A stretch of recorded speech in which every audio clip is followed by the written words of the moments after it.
મિત્રો, એક પિતા પોતાના દીકરાને જીવનનો સાચો રસ્તો બતાવે છે ને, ત્યારે એ શબ્દો નથી હોતા, એની આખી જિંદગીનો નિચોડ હોય છે. અને એની આખી જિંદગીનો નિચોડ એના પુત્રને આપી દે છે.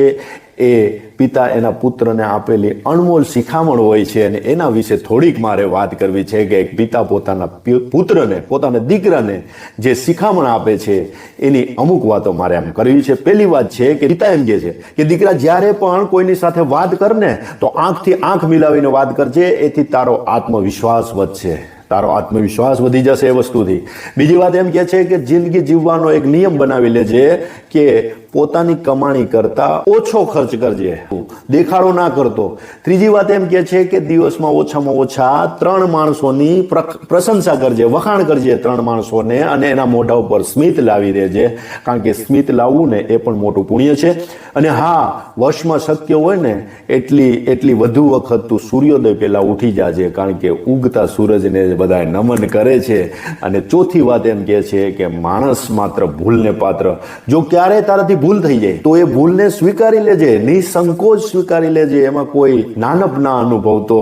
અને કોઈની પાસે જો તે ઉધાર કે ઉછીનું લેવું પડે ને તો જ લેજે, બાકી ના જ લેતો. અને 5મી વાત કહે છે કે મુસાફરીના સમયમાં હંમેશા 15% વધારો કરીને ચાલજે, જેથી ક્યારેય મોડું ના થાય અને ઉતાવળમાં અકસ્માત ના નડે. 6ઠ્ઠી વાત એમ કહે છે કે સૌથી મહત્વની વાત છે, સમજવા જેવી વાત છે કે કોઈના સ્વપ્ન ઉપર ક્યારેય હસતો નહીં, કારણ કે દરેકના સપના કિંમતી હોય છે. અને તારી પાછળ ઉભેલી વ્યક્તિને પણ કોઈક વાર આગળ જવાની તક આપજે, એમાં ઉદાર બનજે. અને 7મી વાત એમ કહે છે કે જો કોઈની પાસેથી કશુંક નવું જાણવું હોય તો કે શીખવું હોય, ત્યારે વિવેકથી 2 વાર પૂછીને પણ એની પાસેથી શીખી લેજે, નાનપ ના અનુભવતો. અને અંતિમ શબ્દો છે મિત્રો, સાંભળવા જેવા છે કે જિંદગીમાં ગમે તેટલો તું મોટો માણસ બની જા, ગમે તેટલો મોટો માણસ બની જા, પણ રોજ પ્રાર્થના કરવાનું, ઉપરવાળાને યાદ કરવાનું ભૂલતો નહીં, કારણ કે ઉપરવાળા ઉપર વિશ્વાસ જ તારું એક મોટિવેશન એન્જિન છે.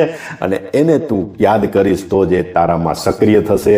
તો આ પિતાએ આ મસ્ત વાત કરી હતી. અને છેલ્લે એક બીજી સરસ વાત કરી છે કે જ્યારે તું રાત્રે સુવાનું તૈયારી કર ને, ત્યારે દરવાજાને તાળું મારવાનું ભૂલતો નહીં, કારણ કે સાવધાની સાથે સાવચેતી પણ જરૂરી છે જીવનમાં. તો મિત્રો, આ પિતાએ શિખામણ આપી હતી એક એના પુત્રને. અને તમારા આના વિશે તમે શું કહો છો એ કોમેન્ટમાં જરૂર લખજો.